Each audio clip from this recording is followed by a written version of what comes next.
Graça e paz, Igreja do Avivamento. Sejam bem-vindos todos. É uma alegria nós estarmos mais uma vez aqui nessa noite, meditando na Palavra de Deus, mas principalmente, queridos, adorando o seu santo nome. Quem foi abençoado durante o tempo de adoração? E esse é um dos grandes milagres que a igreja promove ao estar juntas, em unidade, que é a adoração coletiva. E essa adoração, ela inicia quando nós entramos neste lugar, começamos a render as nossas vidas, a curvar as nossas frontes, começamos a entregar todo o nosso ser como rendição, como oferta ao Senhor. A adoração, ela perpassa pelo tempo que nós cantamos, pelo tempo que nós oramos, pelo tempo que nós ofertamos, porque ofertar também é adoração. Mas também chega nesse momento agora que o Senhor vai falar conosco. E eu quero que você tenha a expectativa em ouvir a voz do Senhor.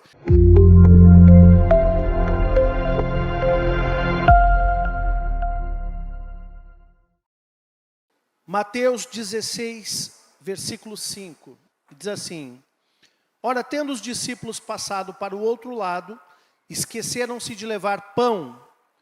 E Jesus lhes disse: Vede e acautelai-vos do fermento dos fariseus e dos saduceus. Eles, porém, discorriam entre si, dizendo: É porque não trouxemos pão. Percebendo, Jesus disse: Por que discorreis entre vós, homens de pequena fé, sobre o não terdes pão? Não compreendeis ainda, nem vos lembrais dos 5 pães para 5.000 homens, e de quantos cestos tomastes? Nem dos 7 pães para os 4.000, e de quantos cestos tomastes? Como não compreendeis que não vos falei a respeito de pães, e sim, acautelai-vos do fermento dos fariseus e dos saduceus?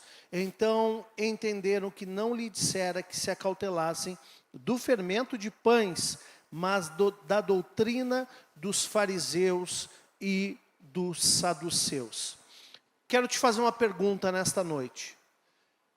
Já teve momentos na tua trajetória que você parece que não estava compreendendo o que Deus queria falar contigo? Quem aqui já passou por momentos assim? Pastor, eu oro, mas parece que não há clareza da vontade de Deus acerca da minha vida. Parece que não há uma direção clara. Jesus traz aqui um exemplo muito claro nessa passagem, que foi relatada por Mateus. Um exemplo em que os apóstolos, aqueles que eram íntimos de Cristo, não estavam compreendendo as palavras de Jesus. Eles estavam aqui trabalhando numa perspectiva de pão natural, enquanto Jesus estava cuidando de outra questão que nada havia com o pão natural. Mas Jesus aproveita para dizer: olha, vocês são homens de pequena fé, porque, embora eu não esteja falando sobre fermento de pão natural, estou falando de outra coisa. Mesmo assim, se o problema fosse pão, vocês já deveriam saber que eu fiz multiplicar 5 pães para 5.000 homens e 7 pães para 4.000 homens. Então, vocês não deveriam estar preocupados com as coisas naturais, mas deveriam estar preocupados em entender o que eu estou falando. Quem aqui já passou por esse momento, então, de não estar compreendendo? E aqui nós vemos claramente os discípulos passando por isso.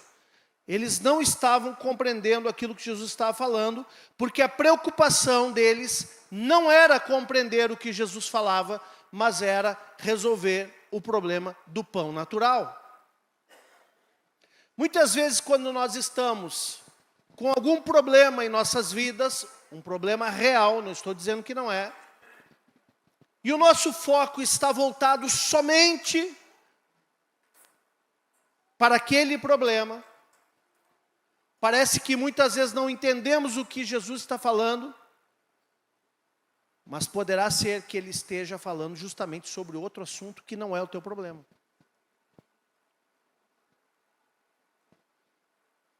Ele não faz nada por acaso. Porém, ele sempre tem uma instrução para as nossas vidas, que vai nos impactar, que vai nos curar, que vai nos surpreender. E nós vemos aqui claramente Jesus falando, olha, vocês são homens de pequena fé, que se o problema fosse pão, seria bem fácil para mim. Eu já multipliquei o pão 2 vezes e agora vocês estão preocupados com pão, novamente.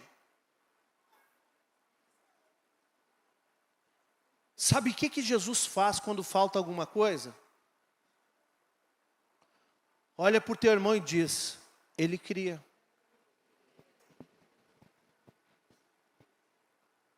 Quando falta alguma coisa, Jesus cria. Então, para ele não tem problema as coisas faltarem. Porque ele é o Criador, ele pode criar qualquer coisa, a partir de qualquer coisa. Amém? Porém, a ênfase aqui é outra. Os discípulos não tinham discernimento espiritual. Muitas das coisas que estamos enfrentando é porque não discernirmos. A Bíblia diz até lá em 1 Coríntios 12 que há um dom chamado dom de discernimento de espíritos. Então nós como igreja, nós temos que ter o entendimento de que há espíritos neste mundo que interagem com o homem. O Espírito de Deus interage conosco, mas também o espírito do diabo, ou seja, os demônios, os espíritos malignos, estão neste mundo interagindo e muitas vezes fazendo interações e enganando a muitos. E nós precisamos compreender quando é algo natural, quando é algo do Senhor ou quando é algo do diabo. A Bíblia diz que nós temos que o nosso inimigo é o mundo, a carne e o maligno.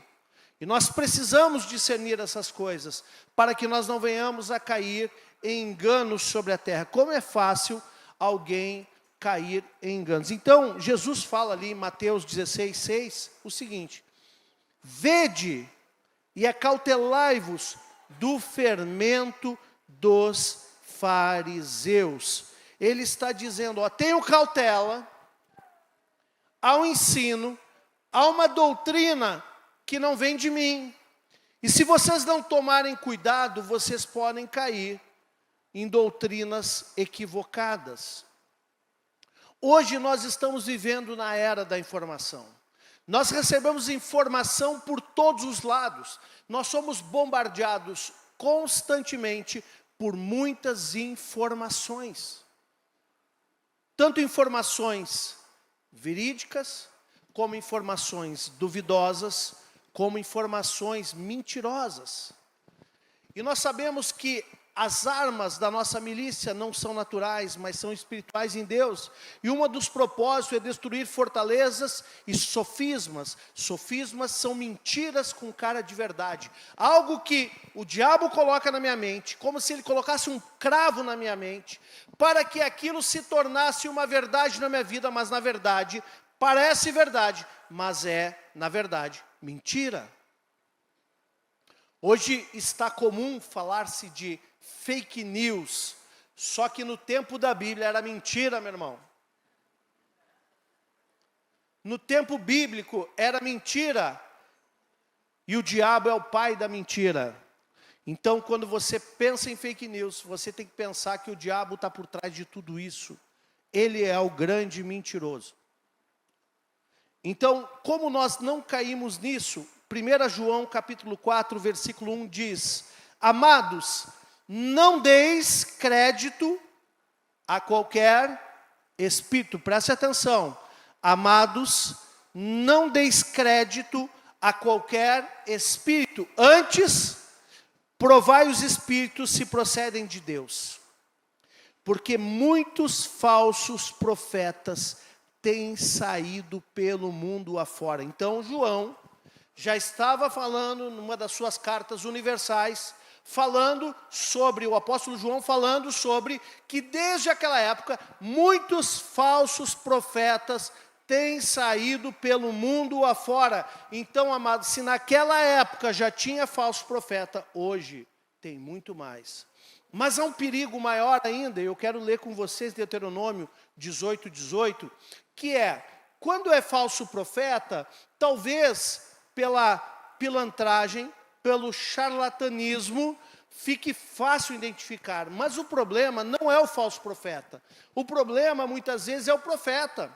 Porque tem profetas por aí que são usados por Deus, e alguns, dado momento, são usados pela vaidade deles mesmos. Quer ver? A Bíblia alerta sobre isso. Deuteronômio 18:18 fala assim: suscitar-lhe-eis um profeta do meio de seus irmãos. Então não era um falso, não, era um profeta. Deus estava falando para o povo aqui, através de Moisés: olha, eu vou suscitar um profeta do meio do meu povo, do meio dos vossos irmãos, semelhante a ti, em cuja boca porei as minhas palavras, e ele lhes falará tudo o que eu lhe ordenar. De todo aquele que não ouvir as minhas palavras, que ele falar em meu nome, disso lhe pedirei contas. Agora olha o que ele diz: porém, o profeta que presumir de falar alguma palavra em meu nome, que eu não lhe mandei falar, olha, presta atenção, gente, quem quer ser profeta, fica antenado. O profeta que proferir uma palavra no meu nome, que eu não lhe mandei falar, ou que falar em nome de outros deuses, esse profeta será morto. Mas era um profeta, não era um falso profeta. Era um profeta que entrou vaidade no coração. Como conhecerei a palavra que o Senhor não falou? Sabe que quando esse profeta falar em nome do Senhor e a palavra dele se não cumprir, nem suceder como profetizou, esta é a palavra que o Senhor não disse, com soberba a falou tal profeta, não tenhas temor dele. Então, a palavra está alertando aqui que mesmo no meio do povo tem profetas que se levantam como profetas, são usados por Deus, mas em algum determinado momento, por soberba, começa a falar coisas que vêm da carne. Olha como é complicado essa situação, e que nos exige um discernimento de espíritos. Por isso, João está falando, olha, não dá crédito a qualquer espírito. Não dá crédito, provai o espírito, para ver se esse espírito realmente vem do Senhor. Porque além dos falsos profetas, e tem aqueles profetas que antes eram profetas, mas depois, no segundo momento, estão já tomados de vaidade, de soberba, e profetizando na carne. Sabe qual é o problema do homem hoje? Eu vejo muitos homens de Deus caírem por esse motivo. É porque eles amam a obra do Senhor, eles conhecem a palavra, eles desejam ser homens e mulheres usados por Deus, mas em algum determinado momento a vaidade é tanta que eles se sentem pressionados, ou o coração dele, uma alma ferida que não foi curada, e eles sentem necessidade de se expressar, ou seja, eles sentem necessidade de fazer grandes realizações em nome de Deus. Quem tem necessidade de fazer grandes realizações em nome de Deus, na verdade está chamando a atenção para si mesmo. E há uma linha muito tênue. Essa pessoa, facilmente, ela pula para o outro lado, o lado da vaidade. Então, nós que somos filhos de Deus, precisamos ter discernimento para entender o que de fato Jesus está falando. Então, Jesus está alertando aqui os seus discípulos para tomarem cuidado, não sei conjugar nessa pessoa, para eles se acautelarem, ou acautelarem-se, né, das doutrinas, dos ensinamentos dos fariseus e dos saduceus. Amém?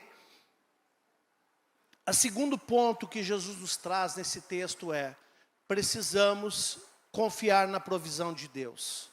Amados, os discípulos naquele momento, eles estavam novamente preocupados com o que eles iam comer. eles estavam novamente, depois de terem visto milagres que eu garanto que nenhum de nós viu ainda. Alguém já viu aqui 5 pães se multiplicarem em 12 cestos? Alguém já viu isso acontecer? Eu não vi ainda. Eu sei que isso aconteceu porque eu tenho fé e porque eu creio. Essa fé que para o mundo é loucura. Mas eu creio que aconteceu exatamente isso. Mas eu acho difícil alguém no tempo presente presenciar um milagre dessa magnitude. Eles viram isso acontecer. Mas na hora que bateu a fome, parece que eles não lembraram do que Jesus era capaz de fazer. Parece que novamente, quando faltou o pão, eles estavam preocupados. Querido, se você vive preocupado, você precisa rever o seu nível de confiança em Deus. Porque se você crê no Senhor plenamente, você não precisa viver preocupado. Entrega o teu caminho ao Senhor. Depois?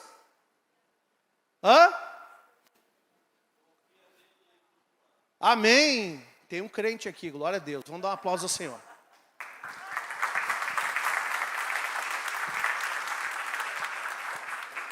Entrega e confia. Mas tem gente que entrega e não confia. Senhor, eu entreguei, mas vamos fazer o seguinte, está demorando muito, me dá de volta aqui. Senhor, eu confio em Ti, mas o negócio é o seguinte, o teu tempo aí não está muito rápido, está meio lerdo, né? Então faz o seguinte, daqui de volta que eu resolvo, do meu jeito. Né? Abraão também fez assim, Senhor, eu tenho uma promessa aqui, um Isaac, mas sabe o seguinte, está demorando muito. A promessa eu aceito, o tempo eu não aceito. A promessa eu gostei, a promessa é minha, mas o tempo de espera eu não gosto. Esse está errado, Jesus. Esse não, Senhor. Esse deixa comigo que eu resolvo no meu tempo. Tem gente que age assim. Então, se você tem capacidade de receber a promessa, também tem a capacidade de esperar o tempo dele. Parece simples falar, né? Mas difícil é viver isso. Difícil é viver nesse nível. Então aqui nós vemos que eles não estavam compreendendo ainda. No 9 ele diz assim, não compreendeis ainda. Ainda, Jesus estava quase reclamando, né? Ainda não. Nem vos lembrais dos 5 pães para 5.000 homens, e nem de quantos cestos tomastes, nem dos 7 pães para 4.000, e de quantos cestos tomastes. Gente, ele não tinha problema em criar pão. Mas os discípulos ainda estavam incrédulos. Então, meus amados, deixa eu te dizer uma coisa. Presenciar um milagre, ele estimula a nossa fé, sim. Presenciar um milagre, ele ativa a nossa fé. Mas ele não sustenta a nossa fé. Porque se nós virmos aqui nessa noite um paralítico caminhar, nós sairemos cheios de fé, né? A gente sai daqui querendo ressuscitar morto. Porém, semana que vem já passou. Semana que vem nós podemos chegar do mesmo jeito que chegamos antes de ver o paralítico. Então o que vai sustentar a tua fé é a palavra, não é você presenciar milagres. Naquele momento ele ativa a tua fé, mas o contato, o convívio diário com a palavra vai fazer a manutenção espiritual da tua fé. Se você quer de fato entregar o teu caminho ao Senhor e confiar nele, você precisa se colocar numa posição de confiança diariamente. Porque se isso não acontecer, você paralisa. E daqui um pouco você está murmurando, reclamando, porque Deus abençoa todo mundo e não te abençoa. E isso não é verdade. Amém? Filipenses 4,19 diz, e o meu Deus, segundo a sua riqueza em glória, há de suprir em Cristo Jesus cada uma de vossas necessidades. Você crê nisso mesmo?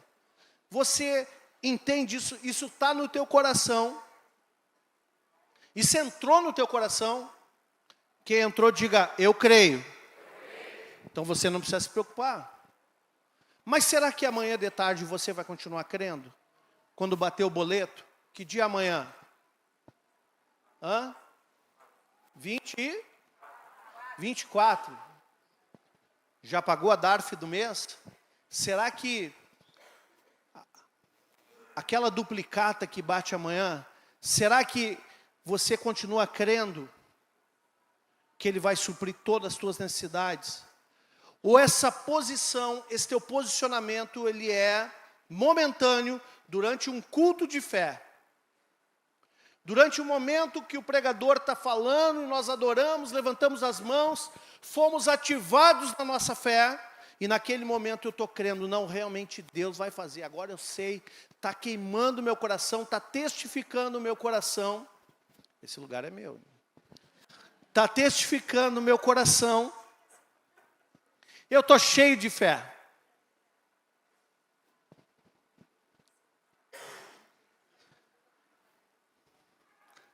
Mas estou repassando.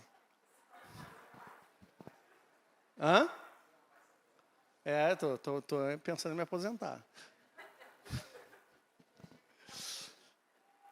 Como que fica então, quando eu saio da presença, e no outro dia eu me deparo com os problemas?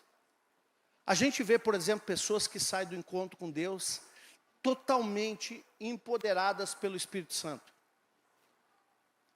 Muitas decidem uma mudança de vida, se posicionam e realmente continuam vivendo aquela transformação. Muitas pessoas voltam a ser como eram antes. Por quê? Porque não fazem a manutenção. Então a tua fé precisa de manutenção. Diga para o teu irmão que está ao teu lado isso. A tua fé precisa de manutenção preventiva, diariamente. Amém? Então, Jesus aqui teve que bater um papo com os discípulos. Olha, vocês não estão lembrando do que eu fiz. Vocês já esqueceram? Homens de pequena fé, já esqueceram os milagres. Será que você lembra ainda dos milagres que Deus já fez na tua vida? Isso é importante para a manutenção da tua fé também. Eu vou falar sobre isso, né? Mas Paulo fala então aqui aos Filipenses que o Senhor vai suprir todas as necessidades. Gente, isso não pode ser uma teoria em nossas vidas. Isso não pode ser um slogan ou uma máxima, um verbete ou só um versículo aleatório. Isso precisa estar gravado em nossas vidas. Quando bate a contrariedade, você tem que saber e dizer para você mesmo: o meu Deus, na sua riqueza e em glória, vai suprir todas as minhas necessidades. Amém? E eu não vou ser desabastecido. Mas também, uma coisa que os discípulos precisavam compreender é que eles precisavam colocar a prioridade deles nas coisas espirituais. Novamente, Jesus se depara com uma situação em que eles estão ali pensando no alimento físico e não nas coisas do Espírito. E Jesus estava sempre inclinado às coisas do Espírito. Então, no versículo 11 de Mateus 16, ele diz assim: como não compreendeis que não vos falei a respeito de pães? E sim, acautelai-vos do fermento dos fariseus e dos saduceus. Então, Jesus está dizendo o seguinte: olha, querido, talvez as tuas dores sejam todas naturais. Pode ter fundo emocional, pode ter ataque espiritual, mas o que dói são as dificuldades naturais. E o Senhor está querendo bater um papo contigo espiritual, que não tem a ver só com as tuas dificuldades cotidianas, mas tem a ver com aquilo que Ele quer trazer à tua mente, à tua consciência, a respeito do teu futuro, a respeito do teu propósito, a respeito da tua vida, porque Ele te fez com um propósito, amém? Eu estava conversando com o Flávio hoje, e nós estávamos debatendo sobre isso. Propósito é vida intencional. Aquilo que eu tenho como propósito de vida é aquilo que eu tenho intencionalidade em realizar nessa terra. O que você intenciona fazer? O que você intenciona conquistar? Você tem uma vida intencional? Jesus quer falar isso porque Ele tem um propósito para a tua vida. E Ele quer que você, e Ele tem a intenção, que você tenha a intenção de cumprir esse propósito. Agora, quando nós estamos enredados somente com as coisas da terra, muitas vezes não conseguimos olhar para o céu e entender qual é o propósito que Ele tem para nós. Ficamos correndo de um lado para o outro com barata tonta e não entendemos. O fermento e as doutrinas ao nosso redor muitas vezes nos pegam desprevenidos porque estamos desconectados do propósito. Mateus 6,33 fala: buscai, pois, em primeiro lugar o seu reino e a sua justiça, e todas estas coisas vos serão acrescentadas. Ele estava falando de provisão, então Jesus estava falando que foca no espiritual, que o material vai acontecer. Foca no espiritual em primeiro lugar, que o restante vai rolar, vai acontecer, vai ser acrescentado. Agora eu te pergunto, quantas horas por dia você passa focando no espiritual e quantas você passa focando as coisas dessa terra? Não estou dizendo que você tem que virar um beato, vai ficar orando o dia inteiro, embora a Bíblia diga para orar sem cessar. Eu sei que você tem que trabalhar 8 horas, você não vai ficar orando 8 horas ali, chorando na presença de Deus, eu sei disso. Mas, busque em primeiro lugar. Primeiro lugar. Primeiro lugar é a primazia do teu dia. Busca em primeiro lugar, antes de você sair fazendo tudo, primeiro busca Ele. Busca Ele. Deus fala comigo. Deus fala comigo. Essa palavra que eu estou pregando hoje é fruto da voz de Deus na minha vida, no meu devocional de sexta-feira. É de lá que saem as palavras, que todo dia eu procuro buscar ouvir a voz de Deus através da Bíblia. Orando, meditando, lendo, escrevendo. Todos os dias eu escrevo aquilo que Deus me ministra. E eu procuro reter aquilo que é alimento espiritual. E aí fica fácil quando você tem que ministrar uma palavra como essa hoje, você recorre àquilo que Deus tem falado contigo. Deus, o que tu tens para hoje? Aí eu vou olhar, aqui ó, Deus falou muito comigo nisso, quem sabe é isso. Aí vai orar e Deus confirma. Não adianta nós ficarmos a vida inteira buscando Deus em último lugar. Se alguém me pergunta, por exemplo, pastor, eu faço devocional antes de dormir? Faz, querido, mas faz primeiro antes de acordar também. Tá? Porque primeira coisa você deveria fazer é buscar em primeiro lugar o reino de Deus. Alguns iam achar engraçado antes de acordar, mas é figura de linguagem, tá? Claro que você vai acordar primeiro, né? Abre o olhinho e escova os dentes. Depois começa a fazer o devocional, né? Ou toma café primeiro, mas procure colocar Deus em primeiro lugar.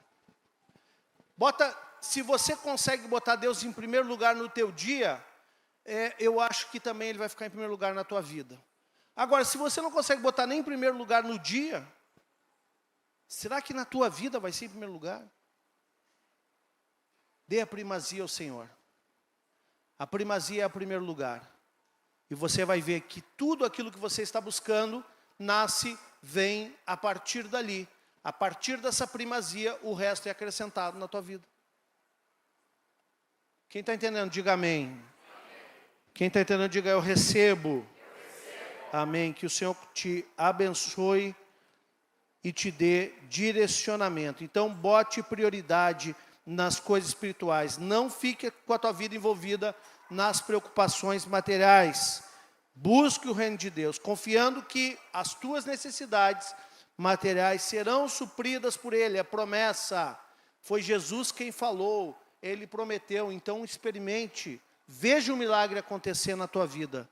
Amém? Coloque Deus, esse princípio de primazia, antes das suas preocupações terrenas. Você vai ver o milagre acontecer. Mas eu quero entrar agora aqui no conteúdo principal dessa palavra. Que é, ou que são as falsas doutrinas, Hoje nós temos muitas falsas doutrinas por aí entrando, e eu fico, às vezes, vendo que tem alguns falando na internet, eu fico escandalizado. Mas que bom que nós temos o Espírito Santo para nos ajudar, amém? Que bom que nós não ficamos à mercê de um ensino enganoso, mas nós sabemos que nós temos que provar os Espíritos para saber se eles vêm de Deus ou não vêm. Então, no versículo 12 de Mateus 16, ele diz: então entenderam que não lhe dissera que se acautelassem do fermento de pães de comer, mas da doutrina dos fariseus e dos saduceus. E Marcos também relata esse episódio, essa passagem. E olha o que acontece em Marcos. Há uma diferença pequena, mas há. E eu quero ler contigo em Marcos 8:14. Ele diz o seguinte: ora, aconteceu que eles esqueceram de levar pães, e no barco não tinham consigo senão um só.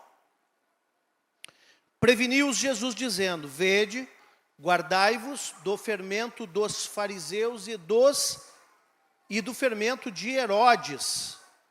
Ele troca aqui os saduceus para Herodes, amém?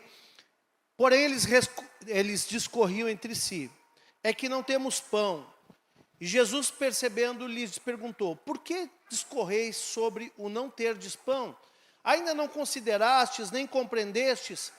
Tende o coração endurecido, tem olhos e não vedes, e tendo ouvidos, não ouvis.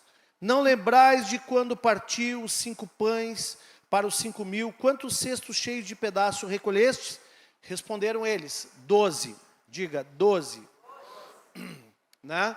Jesus faz o milagre e aí nasce um 12. Né? Vamos lá.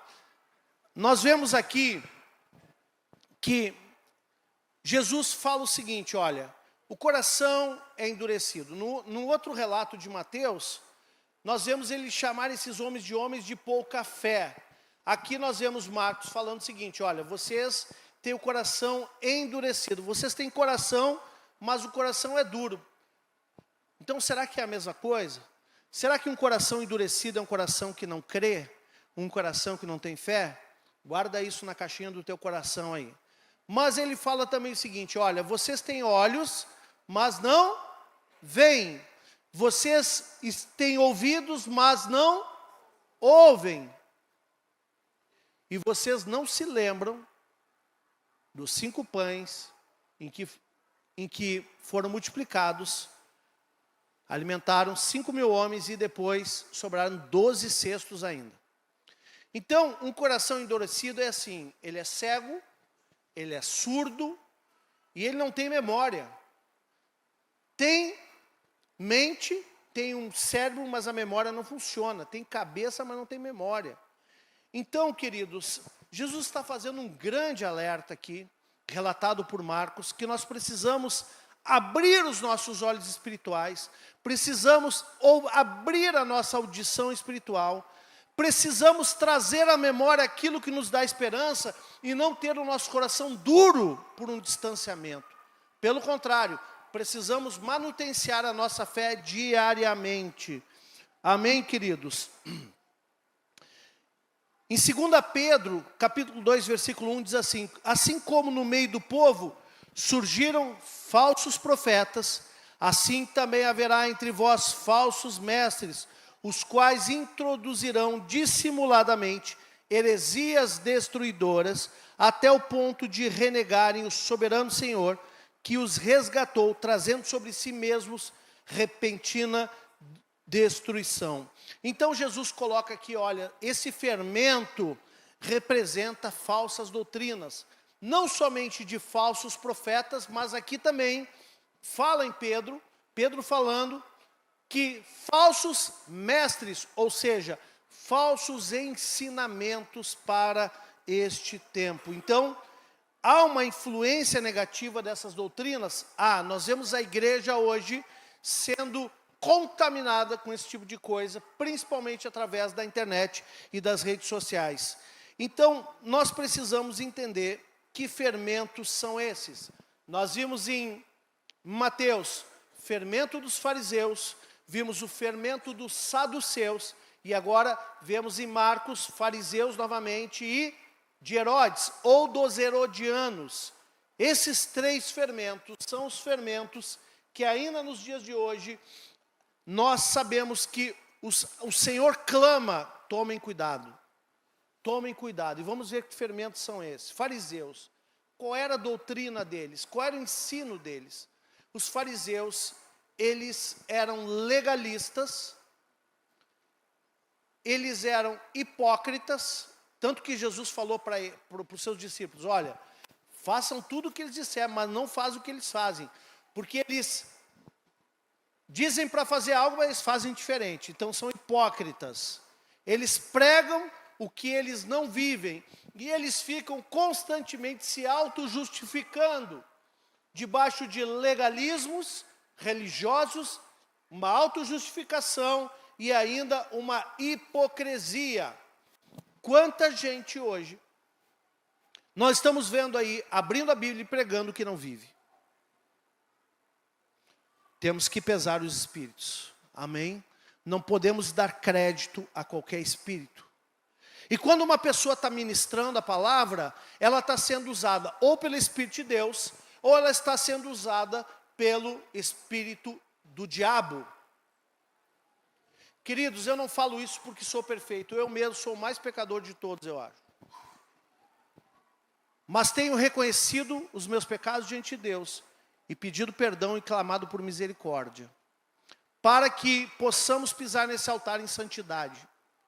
Porém, nós vemos aí fora muitas pessoas pregando coisas que na verdade não vivem e trabalham numa perspectiva de erro continuado, ou seja, estão já numa situação de iniquidade, que é o pecado consumado, o pecado que não é por descuido, o pecado que não é um acidente, mas é o pecado que já está estabelecido e consolidado na sua vida, e essa pessoa caminha e persiste no erro constantemente. Não podemos dar crédito a qualquer voz que vem por aí. Temos que pedir orientação ao Espírito de Deus e provar os Espíritos, como diz a palavra, como nós lemos ali em João. Ok? Uma outra questão é o fermento dos saduceus. Os fariseus, só para terminar os fariseus eram um partido religioso de sacerdotes da época. E a intenção original deles era muito boa.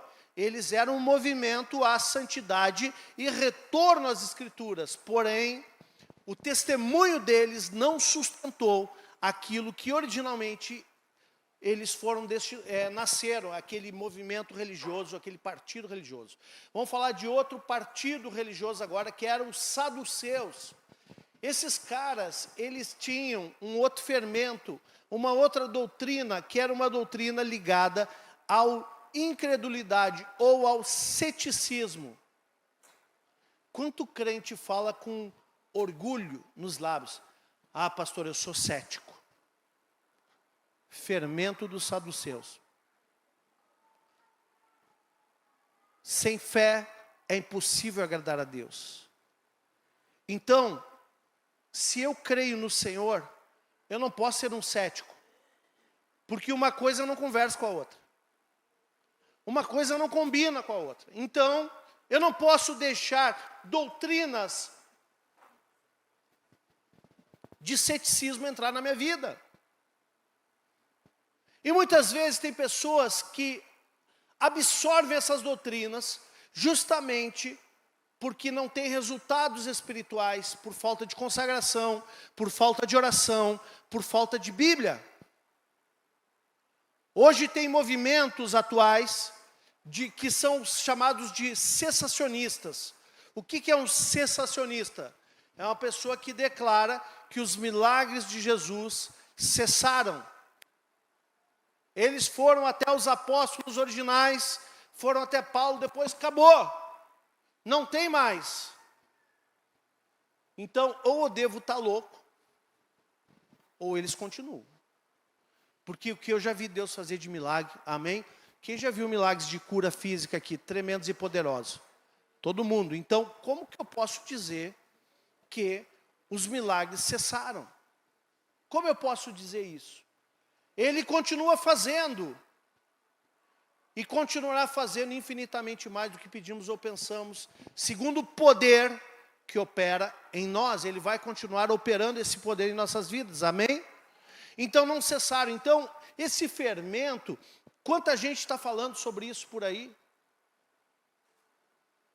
Quer ver outro tipo de espécie, não exatamente essa palavra, mas é uma espécie de cessacionismo ou negacionismo. Os apóstolos não existem mais. Mover apostólica do diabo, porque é só os apóstolos originais. Não entenderam nada. Se Jesus falou que ele teria 5 ministérios, ou 5 dons ministeriais, pastores, mestres, apóstolos, profetas e evangelistas, para edificação da igreja, até que a igreja se tornasse edificada, então significa que nós estamos em processo. E Deus continua levantando como Ele quer, para que a igreja continue crescendo e continue sendo edificada sobre a terra. Amém? Para que haja maturidade e crescimento de todos. Então, amados, nós não podemos aceitar esse tipo de coisa. Outra coisa interessante dos saduceus, que eles eram materialistas. E aí, tem doutrinas hoje até de pastores dizendo, você só vai provar que Deus está contigo mesmo, quando você tiver milhões na conta, morar naquela mansão e tiver os carrões, aqueles que todo milionário tem. Né? Aí você vai mostrar para todo mundo que Deus é contigo. Isso é materialismo, tem nada a ver com Deus isso. Deus pode fazer qualquer coisa, mas, queridos, não é isso que vai provar nada. Que Deus te dê capacidade de você trabalhar e progredir, prosperar, crescer no teu empreendimento. Que Deus te dê essa habilidade. Deus não tem problema em te abençoar. Agora deixa eu te dizer uma coisa. Tem pessoas que não trabalham por essas coisas e nem querem ter, e são pessoas de Deus. Tem pessoas que não têm isso como valor na sua vida. Eu já vi muita gente dizer assim, você gostaria de ter esse carro? Você, não gostaria, eu gostaria de ter meu cantinho como é hoje, eu estou bem, eu quero ter paz e adorar o Senhor. Então essa pessoa não é de Deus? Essa mentalidade é mundana? E essa é uma doutrina que vem dos saduceus. Uma outra questão, uma outra doutrina que os saduceus também promulgavam na época é que eles não criam na ressurreição dos mortos, eles eram uma espécie de negacionistas em relação à vida eterna, em relação à ressurreição dos mortos, o arrebatamento da igreja. Então tem muita doutrina hoje que fala contra o verdadeiro evangelho do Senhor. Quer um conselho? Estude a Bíblia, aprenda o que a palavra diz e não seja enganado por qualquer espírito aí fora. Não seja enganado por qualquer doutrina, porque nós sabemos que nos últimos tempos, falsos profetas e falsos mestres se levantariam e ensinariam muitas coisas equivocadas. Agora aqui também Jesus fala do fermento dos herodianos ou de Herodes. Também era outro partido político da época que esse exclusivamente gostava da política. E eles gostavam da questão, não das coisas espirituais, mas daquilo que era secular. Diga, secularismo. Eles eram voltados para a vida secular. E uma vida secular significa que você só gosta das coisas que não são de Deus. Se você é uma pessoa de Deus, você vive como um homem de Deus, uma mulher de Deus, todos os dias. Ainda que você esteja operando no mercado secular, você é um representante do Senhor. Você é uma testemunha. Mas quem gosta só do secular não gosta das coisas do reino. Eu vi quantos homens que eu batizei que eu discipulei. Mas depois parece que entrou um fermento na mente e eles decidiram que a vida deles ia ser lutar para ser rico. Então eles jogaram tudo para cima, porque a primeira motivação de vida deles, a idolatria deles se tornou ter muito dinheiro. Então depois disso eles não tinham tempo para mais nada, nem para vir à igreja, nem para ser filho de Deus, nem para orar, nem para ler a Bíblia, nem para nada. Por quê? Porque eles foram engolidos por esse fermento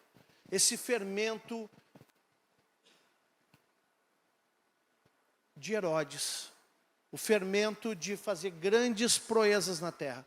Quando vocês forem a Israel, vocês vão ver os palácios que Herodes construiu. Vocês vão ver as obras herodianas, ou entre aspas, faraônicas, que Herodes construiu.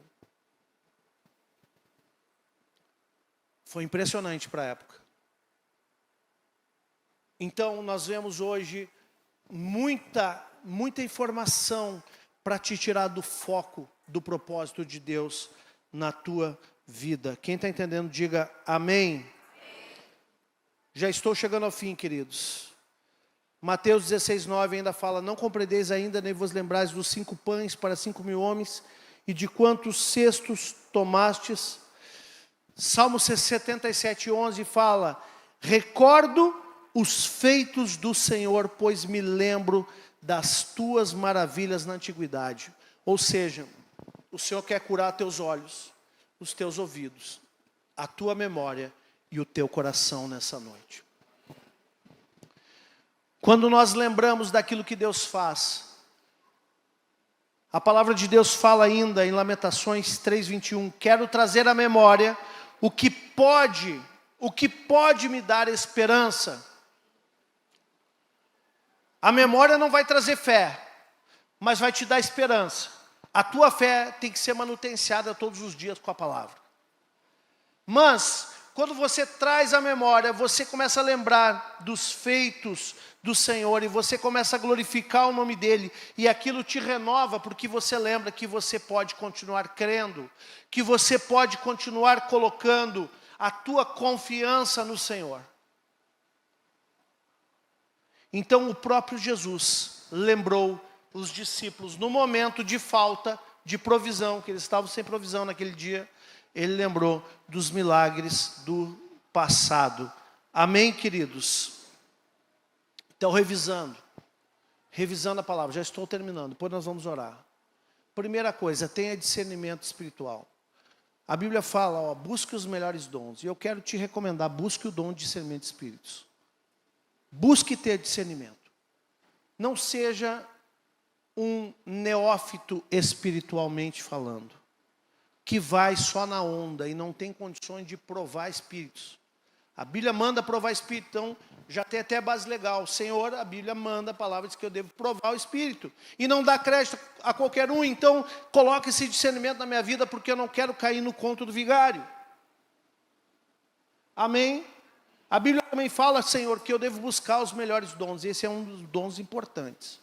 Para mim, é um dos mais importantes. Ok? Segundo ponto, confie na provisão de Deus. Lembre das vezes que Deus já proveu na tua vida. Você não precisa ficar desesperado pelas coisas materiais. O Senhor está cuidando da tua vida. Priorize as coisas espirituais. Não fique só olhando para as coisas ao teu redor. Não viva de sentimentos, de emoções naturais. Priorize as coisas espirituais. Você vai ver que Deus vai acrescentar na tua vida todas as outras. Agora, evite influências que corrompem o teu coração.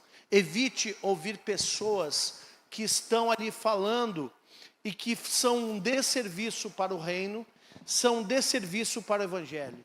Ouça aqueles que estão fazendo um bom serviço para o evangelho. Se você quer ouvir alguém na internet, ouça aqueles que estão ganhando almas. Ouça aqueles que estão pregando a palavra como ela é. Aqueles que estão ministrando verdade. Amém? E nunca esqueça dos milagres que Deus já fez na tua vida. Porque isso vai renovar a tua esperança e vai te ajudar a continuar crendo em momentos de dificuldade.